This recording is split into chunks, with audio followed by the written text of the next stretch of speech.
Дорогие друзья, esu su Plungės kalba komanda. Esu Mangirdas Vauras ir turiu savo komandos draugą. Danielių Jurku. Ir mes pakvietėme JKL narę Guodą Gedminaitę.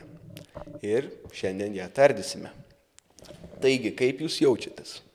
Žiauriai suspaustai kaip vicepirmininkė tarp savo pagalikų. Puiku. Taigi, pradėsime nuo paprastų klausimų. Taigi, kodėl pasirinkai būtent konservatorius, o ne kitą kryptį? Kodėl būtent JKL, o ne koks liberalus jaunimas ar kažkas panašiai? Nesidomėjau tiek jaunimo organizacijom. Tai nenorėjau kažkaip ir bandyti kažko naujo, tai man kaip ir mane, realiai tuo metu buvom, aš bent jau buvau, mokykloje taryboje ir vieną vakarą į tarybos grupę atsiuntė, kad čia vyks renginys savivaldybėje, viskas ten nemokamai, ir mes su draugė sakom, varom, pamokas pateisins, kodėl ne. Ir ten nuvarėm, tada sužinojom, kad JKL, kad konservatoriai ir papirko mumis, kad bent jau skyrių padaryti, o toliau mes patys kaip nors, tai jo. Tai dabar prisijungi į JKL, jau seniau prisijungi, ne dabar, bet prisijungi ir į JKL ir ar tai paskatino domėtis labiau politiką, ar šiaip ten, esu, tai esu. Politika domėtis, aš kartrečiais domėdavus, tai kai būdavo kokie rinkimai ar kažkas, vis tiek būdavo įdomu, kas yra kandidatai į, tarkim, prezidentus, Seimo narius, savivaldybės merus. Jo, aš kažkiek domėdavus, taip dideliai ne, ten nežiūrėdavau į tas partijas, bet kažkiek, kas valdys, kas ką, tai tikrai pažiūrėdavau. O gal kažką apie save papasakotum labiau, nes dabar čia vien apie tą politiką, ar JKL kalbi? Tai politika gerai. Ne, jo, bet biškai nepažįstam žmogaus gal reikia. Tai, nuo vardo pradėti. Pradėk. Tai esu Guoda, esu JKL skyriaus vicepirmininkė jau metai. Ką aš mėgstu veikti, tai labiausiai tai turbūt būtų su draugais, su pažįstamais, su JKL nariais, planuoti įdomias veiklas. Kažkaip daugiau atrodo nieko ir neveikiu, apart laukas, draugai, JKL-as ir taip, tai daugiau kaip ir nieko aš neveikiu. Jokių kitų organizacijų, nieko? Norėjau bandyti Plungę kalbą, nuo pat pradžių man siūlė, bet tada pamačiau daug geresnių žmonių už save, kurie galėtų kalbėti.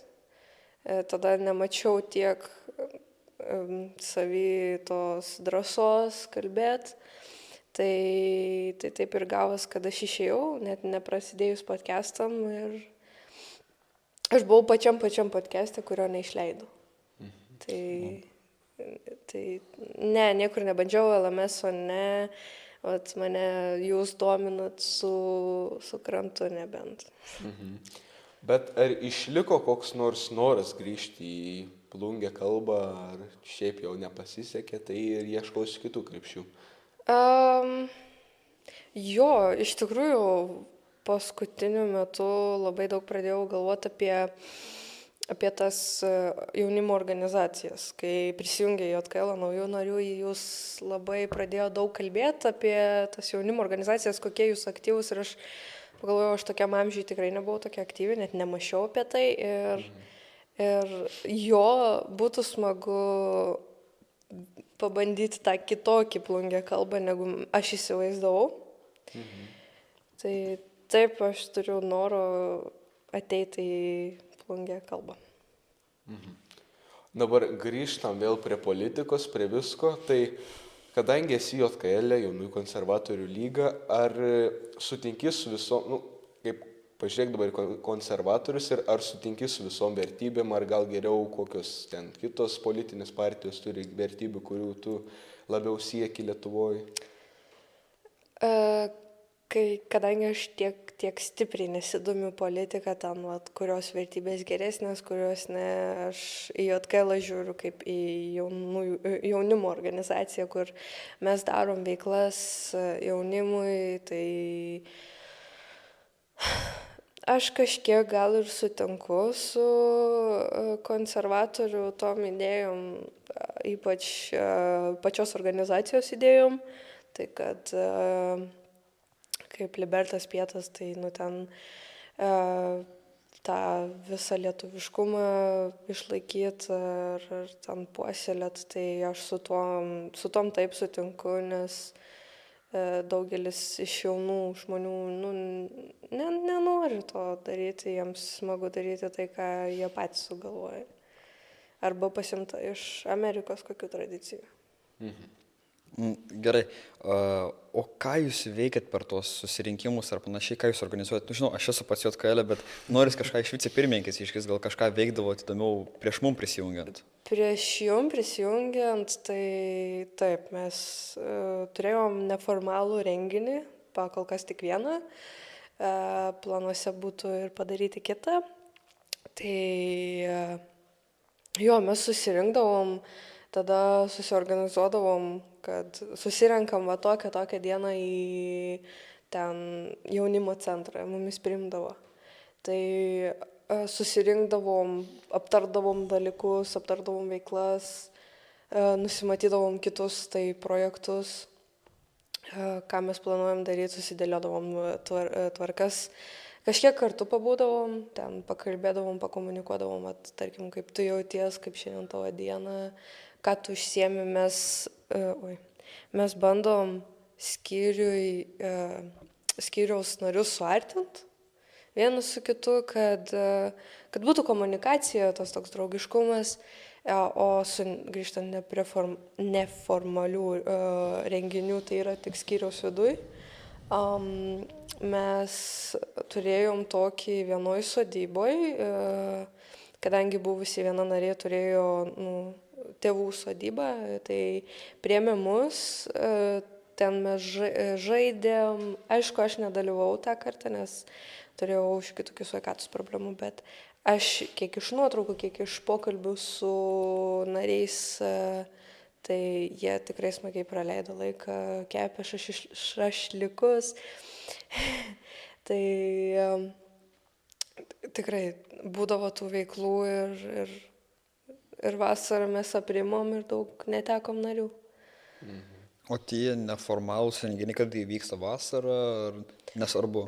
Nesvarbu, tu jį gali susiorganizuoti su nariais, bet kada, ta prasme, va čia mes turim laisvesnį laiką, ar nenorim jį išnaudoti kartais pasibuvimui kartu, nes buvimas kartu kaip komandai yra svarbus dalykas, ta komunikacija ir taip toliau.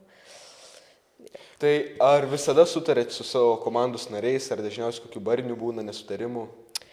Tai su nauja komanda, taip, nesutarimų tokių, kad didelių ne, bet tas toks, kad susijungiam į rimtą pokalbį, kur reikia aptarti tam tikrą dalyką, kuris jau bus kitą dieną ir visi beleką veikia ir taip biški buvo išmušę iš vėžių, bet susitvarkai su tuo, nes vis tiek turi palaikyti draugiškumą, supratingumą, kad ir kiti yra užsiėmę kitais dalykais. Bet taip tai visi sutarėm puikiai. Aišku, jeigu darbas yra netliekamas laiku, tai tikrai būna, kad ar nuo manęs gauna velnių, arba tiesiog katras nors iš skyriaus tų senbuvių duoda velnių naujokam. Tai būna, bet mes draugiškai viską apkalbam. Kaip sekasi būti vicepirmininkės pareigose? Ar daug darbų, ar pirmininkai nieko nedaro, ar viską pasidalinat po lygiai? Tai su pirmininkais mums visą skyriaus gyvavimą, o mes gyvuojam metus, tai buvo sunkus laikai. Dėl to, nes pirmoji pirmoji pirmininkė, atsiprašau, tai gal nesakysiu kas, bet dirbo tiesiog pagal jos aprašymą, tai man bent jau kiek sakė, nes aš beveik nieko nežinodavau, tai man sakė, kad dėl sveikatos išėjo ir tuo metu mes palikom ilgam laikui be pirmininkės, o pirmininkę pavaduot man reikėjo. Tai aš techniškai netgi dabar pavaduoju pirmininkę, kadangi buvusi pirmininkė atsistatydino. Tai darbo tikrai turėjau ir su skyriaus nariais susitvarkyti, susiderint. Čia vienas renginys vyks, čia pamokas reiks ves mokyklose, viską derint, bet mano skyriaus nariai tikrai man padėdavo, tai mes skirstom darbus po lygiai, kad jo, aš prisiemu tą rašinėjimąsi su kitais, kad čia mums reikia tam pateisinti pamokas, šitas, tai aš kai kurių darbų daugiau prisiemu, bet bandau paskirstyti, kad kiekvienas narys gautų po lygią porciją darbo. Tai čia galim sakyti, kaip ir lemtis tau būti pirmininkė, tai kaip supratau, gal ir žadate stoti į pirmininko pareigas? Tai jo, atsistatydinus pirmininkiai, kuri buvo gal nuo lapkričio mėnesio, tai atsistatydinus tai pirmininkiai ir mums priėmus naujų narių, atsirado ir kandidatų į pirmininkus. Kiek pamenu, siūlė ir tau būt, bet tavo kalendorius labai užimtas. Jau. Tai siūlė kitam vaikinui. Ir jisai sutiko ir tada kažkaip mes sėdėjom, mokėmės kas kaip ką kur skyriui. Mes tada buvome vaizdo skambutyje ir man ekspromtu šovė, kad aš noriu gal pabandyti būti pirmininkė. Aš metus vos ne už pirmininkę buvau, tai kodėl nepabandžius ir jo, dabar esu kandidatė į pirmininkus. O kaip tavo tas pasiruošimas pirmininkėms? Pirmininkams, jo, tai pasiruošimas pirmininkams nėra labai kažkoks tai didelis. Tu turi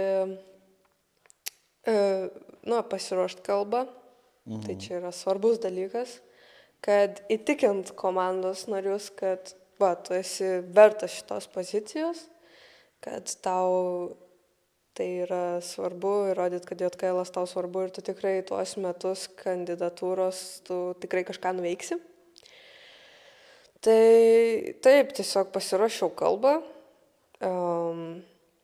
Aišku, man sekė ir dar begalė darbų prieš tai, kad reikėjo ir susiderint, kur viskas vyks, kada vyks ir man reikėjo kaip ir tiesiog smagumo dėliai padaryti balsavimo bilietėlius, tai esam tą darę, tai norėjau pakartot, kad būtų smagiau, kad atrodytų kaip tikri rinkimai. Ir kaip manai, laimėsi? Aš turiu stiprų taipogi kolegą, Katras. Aš manau, kad bandys papirkti įdomiais dalykais, bet aš neatskleisiu irgi kuom, gal kaip jaunimui tai toks įdomus dalykas ir daugumą papirktų, nes kas nenorėtų kebabą free. Išdavė ką jau? Žinau, nenorėjau išduoti, bet išdaviau. Tai ar žmogus siūlanti kebabą kažkas norėtų, nebent tie, kurie labai mėgsta kebabus, o mano siūlymai yra kitokie. Kadangi jūsų dar kaip čia pasakius, skyrius dar yra šviežias gana Plungėje, bet ar teko susitikti su kokiais Seimo nariais ar išvažiuoti į kokį Vilnių su visais JKL ten nariais susitikti? Aš asmeniškai vasaros metu, kai man reikėjo, kai buvo labai daug renginių, tai ten valčių žygis, stovyklos, tie įdomiausi renginiai, kur gali susitikti ir su ten Seimo nariais, ten daug lektorių atvažiuoja. Ir tas toks, aš negaliu, aš turiu sveikatos problemų, man, ta prasme, tiek viskas užgulė, kad aš negalėjau niekur nuvykti, kad ir labai labai norėjau. Aišku, aš bandžiau registruotis ir tiesiog aplinkybės susiklosti kitaip. Bet iš JKL narių, kalbant, buvo pats smagiausias dalykas, man asmeniškai, kad aš turėjau susitikimą su JKL, viso JKL pirmininku, tai yra žmogus iš Vilniaus ir jo dar ten, nežinau, kažkokių kitų ten padalinių, tai dar su 3 žmonėm iš valdybos, kaip sakant, kaip mes vadinam, tai valdyba. 3 žmonės iš valdybos važiavo iki čia iš Vilniaus, kad pakalbėt, tai buvo žiauriai smagu. Tai teko susitikti su JKL kitais žmonėm, bet niekur dar neišvažiavau. Labai tikiuosi, kad šią vasarą galėsiu daugiau išvažiuoti. Ir kokių įgūdžių įgijai per visą tą laiką būnant JKL? Manau, pagrindė aktyvumo, nes aš buvau labai neaktyvus žmogus, ta prasme, negaliu savęs pavadinti užsidariusiu. Aš labai kalbus žmogus, mane pasodink kalbėti, aš, manau, valandas galėčiau kalbėti. Bet aktyvumas, aš niekada nenorėjau niekur prisijungti, nieko veikti, jokio būrelio nelankiau. Buvau tas toks, aš vienišas, aš vienas, ta prasme, neturėjau tų tokių kažkokių hobių. Aš buvau toks paprastas, neįdomus vaikas. Prisijungus prie JKL aš tapau labai aktyvi. Daugiau komunikuoju su kitais žmonėm, kas yra man asmeniškai pačiai smagu netgi. Ir, pagrindė, ką aš įgijau, tai buvo komunikacija. Gerai, dabar. Kaip manai, koks tavo gyvenimas būtų dabar, jeigu nebūtum prisijungus į JKL? Nuobodus. Labai nuobodus. Ta, ką patyriau JKL, tai jeigu aš dabar nebūčiau JKL, yra tas toks 50/50, kad aš galėjau gal prie kokios kitos prisijungti organizacijos. Bet taip susiklosti, kad JKL, o jei nebūčiau prisijungus, tai nežinau, būtų labai, labai nuobodus gyvenimas, būčiau namai, mokykla, po to darbas, namai, tai ar čia įdomu? Ne. O kiek laiko skiri JKL-ui? Ar jis užima didelę tavo dienos dalį, gal trukdo mokslams, ar viską išbalansuoji?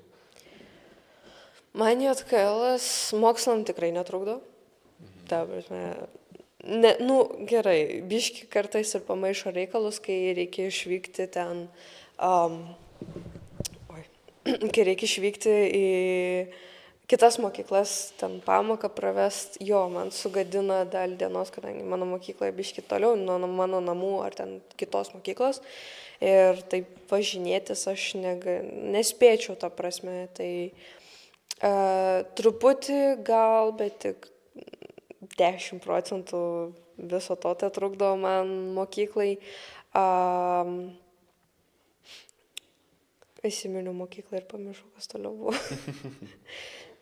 Tai ką aš dar norėjau paklausti, tai kalbėjom apie mokyklas, ane? Ir kiek žinau, jūs rengiate pilietiškumo pamokas ir apartų visų pilietiškumo pamokų, gal dar kažkokių veiklų, renginių ar kažką gal galvoj turit, ar gal jau įvykdėt? Tai taip, mes darom pilietiškumo pamokas, kas tai yra, tai 45 minučių pamokėlė, tai yra mes bandom išgauti tą smagumą iš vaikų, kad tai nebūtų, čia neįdomu, pasidėjus prie telefono. Ne, mes bandom parodyti tai smagiai pusę. Aišku, tas irgi mūsų tikslas yra pristraukti daugiau narių. Tai mes stengiamės ir pritraukti narių, ir kažką išmokyti, arba bent jau patikrinti žinias kitų moksleivių. O vykdant kitus renginius, tai taip, mes turėjom prieitais metais, turėjom lapkričio mėnesį, man rodos, jeigu neklystu, lapkričio mėnesį buvo pilietiškumo mokykla. Jinai vyksta savivaldybei. Toj pilietiškumo mokykloje mes rodom tą tokį, kaip veikia savivaldybė. Savivaldybės ne kad pati veikla, bet vicemero ir jo, ar mero, dabar bijau irgi sumeluot, tai veikla. Tai ten būna žaidimas selekto, sužaidžia žaidimą, gauna balsavimus, tai mandatus ir gali balsuoti už tam tikrą partiją, tai visi susiskirsto komandom ir į partijas.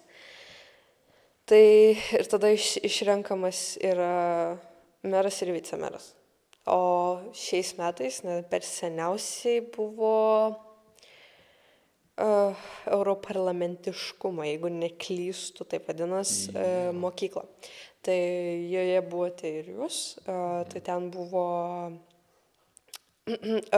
europarlamento veikla. Kas, nežinau, ar jums patiko, čia jau gal labiau savo nuomonę turėtumėte išreikšti. Jo, tai iš tikrųjų tas renginys man labai palietė širdį, labai taip smagiai, aš kaip žmogus domintis politika tikrai. Buvo smagu pabūti to tokio aukštesnio rango žmogaus kailyje, patirti ten kokius klausimus atsakyti ir biudžetą kaip suskirsti, tikrai buvo smagiai. Ir dar tavęs noriu paklausti, iš tavo pusės, kaip tu manai, ar sudominat jų žmonės, ar patinka jiems? Dauguma žmonių ateina į tokius renginius prastumt laiką, nes tai yra pamokų metu. O čia nereikia į pamokas, pateisina pamokas, ilgai nevyksta, kodėl ne. Toks buvo ir mano pačios tikslas, kai aš ėjau į tokį renginį, tai mano toks pačios, čia pamokas praleisti, kaip smagu, einam. Tai turi mokėti sudominti, kad sudomint kitą, tu turi kažką siūlyt, kad jis pas tave su tavim sutiktų, nes tai buvo ir man, tai čia yra pamoka, bet aš turiu skyriuje labai gerai savo pažįstamą žmogų, kuris, aš žinau, tikrai prikvies bet kokį žmogų į skyrių. Ir aš jį atsimenu, pasiunčiau ir sakau, dirbk savo darbą. Tu žinai, ką daryti. Sakau, aš nemoku komunikuoti su žmonėm, jo aš galiu pajuokauti, bet kai aš pasiūlysiu, ar jie norės. Tai aš toks piktas žmogus atrodau kitiem, tai kiti nenori. Tai pasiunčiau tą vieną ir jisai pristraukė, šiaip yra sunku pristraukti, pakol kas noriu, nes nieks nežino, mes esam kaip ir nauji, ateina, bet tada sako, aš nieko nesuprantu, tai nebūsiu čia, išeinu. Mes stengiamės palaikyti kuo daugiau žmonių ir tuo džiaugiamės, kad dabar yra daugiau.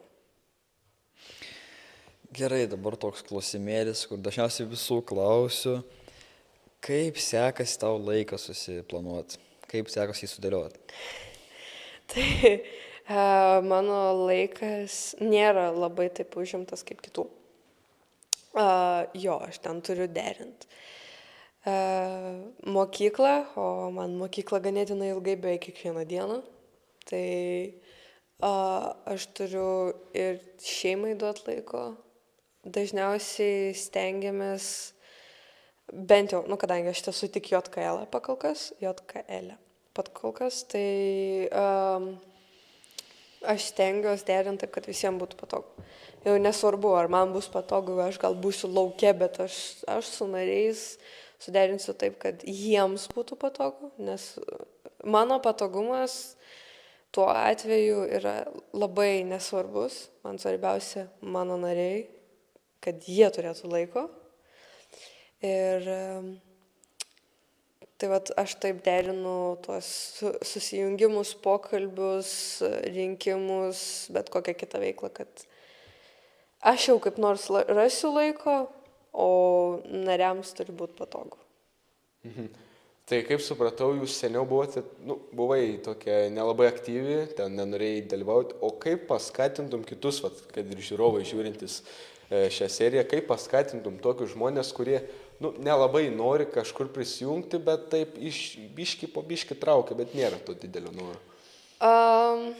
Eikit, dalyvaukit kur tik įmanoma, nes dalyvavimas kokiuose nors renginiuose, bendravimas su organizacijom, bandymas prisijungti, bandykit save, nes net labiausiai užsidaręs žmogus sugeba ir tikrai turi sugebėjimų eiti, būti aktyviam, tarkim, nenorit bijoti į organizaciją prisijungti, kalbant būtent apie Plungę, tai eikit į jaunimo centrą.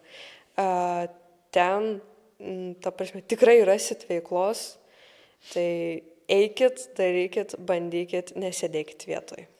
Ar bus jaunimo forume, mūsų tam ne koncerte? Prašau, renginį, miestas jaunimui, jaunimas miestui, 2026. Nesidomėjau, pakol kas aš girdėjau apie jį. Man per susirinkimą kažkas minėjot, nesudominot, pakol kas. Pats ir pasižiūrėt programą, viską. Patiks. Jeigu mane išrenkat į pirmininkus, aš ateinu. Aš dalyvauju. Bet dar su viena sąlyga. Čia kaip ką, bet dar su viena sąlyga, pasidalinsiu su draugais, su artimaisiais. Gerai. Gerai, sutarta. Ne, iš tikrųjų juokauju, aš pasidomėsiu ir bandysiu atras laiko šitam taipogi renginiui. Matau, biškai dabar ne į temą kalbam. Tai kaip girdėjau, tave toks labai įdomus žmogus, tai pašaukė JKL, tai kaip jis pašaukė, kokių tenais būdų naudojo ir kaip kitos organizacijos, kiti žmonės galėtų pasišaukti renginį kokį, ar į savo organizaciją. Tai mano pašaukimas į organizaciją iš tikrųjų buvo išskirtiniausias turbūt. Tai mes praeitais metais gavom tą pasiūlymą ateiti į renginį, tai buvo taipogi tame pačiame, kuriam jūtų dalyvavot, Europarlamentiškumo mokyklą. Ir mes su drauge sakom, važiuojam, kodėl ne. Atėjom, buvom 3 žmonės, ar 4 dabar, 4 buvom žmonės ir mes taip, negerai, susikvietėm daugiau žmonių ir tada mums pasako, kad pažadėtas finansavimas nebus pažadėto finansavimo. Ir nebus, kaip jie sako, nemokamo maisto. Ir atsimenu, mes išėjom per pietų pertrauką, aš nieko nepirkau, apart, man rodos, arbatos. Ir mes grįžom ir vienas iš tų vedėjų, koordinatorių, ar kaip jį ten be pavadinsi, turėjo tokią spurgytę. Ir aš jam ant juoko sakau, nes visi komunikavom, ir aš jam ant juoko sakau, o galėtum pasidalinti?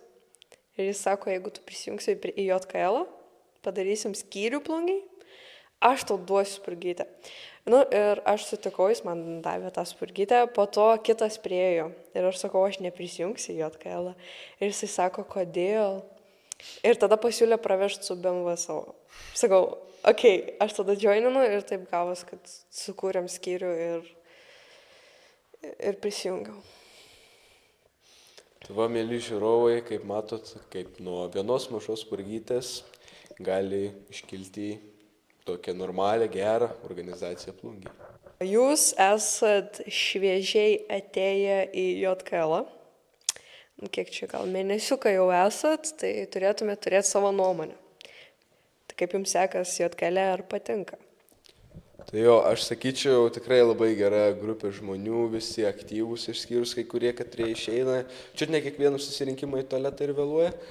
Bet taip, tai labai smagu, tikrai patinka ir pilietiškumo pamoką neseniai vedžiau čia praeitą savaitę ir laukiu kitų renginių. Tai jo, iš mano pusės irgi tikrai fainiai būtų tarp tokių žmonių, kurie irgi domisi politika ar konservatoriais, visko tokia kryptimi politikos partija, fainiai tuos renginius pravesti ar pilietiškumo pamokas, kaip vedžiau su Mangirdu. Tai nežinau, ką daugiau pasakyti. Kaip sakai, šviežiai atėję, tai dar sunku pasakyti daug. Ar jau turit tam tikrą nuomonę, ką rinksit iš 2 kandidatų į pirmininkus? Jo, aš taip pasižiūrėjau, čia yra toks arba rinkti tave, kad jau seniai tikrai buvai ir daug nuveikia ir viską, arba mano draugą, kad kebabą siūlo. Štai, kad jeigu jį išrinks. Šiaip čia priklauso, pažiūrėsim, kaip bus dar kokią kalbą, ką siūlys, ką gero atneš. Bet aš žinau, kad jis atėjęs siūlys kebabą, bet gal ir pasiruoš normaliai, kaip geras berniukas. Lažinamas gal kiek kartų paminės siūlo kebabą jo kalboj. 3. Tai jūs paskatinkit savo draugą, nes aš kolegos skatinti dėja negaliu. Skatinkit draugą pasidaryti kalbą, sudomint narius. Jo, tai, bet kol kas vis tiek galvoju, atsiprašau, mano mielas draugė, bet už tave balsuočiau. Aš irgi atsiprašau, nesakysiu vardą, bet nes ar žmogų balsuot, kuris jau metus ar daugiau yra, ar žmogų, kuris šviežiai prisijungia. Su kebabu. Nu, kebabas variantas. Aš sakiau, siūlysiu sušių. Irgi bet maistas. Ne, aš turiu kalbą tam tikrą, tai turiu tikslų, turiu kalbą. Kokia nuomonė apie ateinantį renginį Žygis? Tai jau aš kiek buvau tuos susirinkimus, tai Žygis tikrai būtų įdomus renginys, įtraukti gyventojus ir gal ir kokį turistą vieną prigriebti iš kažkur. Prodyti ten plungę, ten visokius užduotėlės padaryti, o čia aš gal biškį spoilinu, bet tikrai būtų smagu. Kiek ilgai žadate išsilaikyti Jotgailę? Kol išmes. Jo. O taip stipriai laikysies? Turėčiau laikytis, jeigu laikas nepatrukdys, jeigu aišku neatsitiks kokių neaiškių aplinkybių arba aš ką žinau mirsiu, arba mane iškrausys į Sibirą kokį, tai tikrai bus. Nu jo, arba deportuos. Tai Variantas. visko gali būti šiaip laikas irgi pagrindas yra, ir su juo reikia sutarti, toks dalykas. Ir tas pats, ką Mangirdas pasakė, Kiek? jeigu nedeportuos į Meksiką vėl. Tai dar į Meksiką visai gerai. O Į tie Meksiką karteliai. Visai gerai. O su tais karteliais. Ai, tu iškart jau nori su karteliais. Draugas. Gerai, aš paskiau papasakosiu, bet dabar aš kaip ir, ne tavęs, bet ir Danieliaus paklausiu, kaip kaip tu prisijungi į JKL, gal tave iš anksčiau kušino, kad prisijungti, ar tiesiog per tą Europarlamento rinkimus? Tai kaip aš prisijungiau per europarlamentiškumo mokyklą tuo metu, bet apie JKL seniau jau sužinojau, kad mano tėtis buvo JKL, tai biškai apie tą pasakojo. Čia po tos pilietiškumo mokyklos. Tai vis kažkaip galvoju, gal prisijungt, gal ne. Bet kai pasivyko kažkaip draugai prisijunginė, kodėl mane prisijungti. Taip įdomiau bus, kai daugiau mūsų yra, nes jei vienam taip ir prisijungiam. O kaip tu prisijungiai? Aš nežinau, ar labai gali čia sakyti. Gali minėti ir vardą, ir pavardę. Veiklą, kurią jis man siūlė. Nežinau, ką siūlė. Kažką nelegalaus jis man siūlė. Tada ne. Tai vienu žodžiu, jau kokį, nežinau, pusmetį, gal ir daugiau, toks vienas mano mielas pilietis, draugas, toks man siūlo prisijungti, vis ateina per teatro repeticiją, ateidavo ir sakydavo, girdi vaikinas, gal nori prisijungti į JKL, ten smagų žmonės esam, visokius ten renginius, politika yra, žinau, kad patinka, gali prisijungti, mes labai gerus mokymus darom po visų renginių ir ten smagiai praleidžiam laiką, mokomės, tai sako, prisijungti. Ir čia jau kokį pusmetį, gal daugiau, siūlos ne, aš neturiu laiko, bet laiko iš kažkur paroviau, galvoju, kodėlgi ne. Ir dabar atsakiau į paskutinį klausimą, ačiū Jums žiūrovai, kad žiūrėjote šią nuostabią seriją Plungė kalba. turėjome mūsų nuostabų svečią.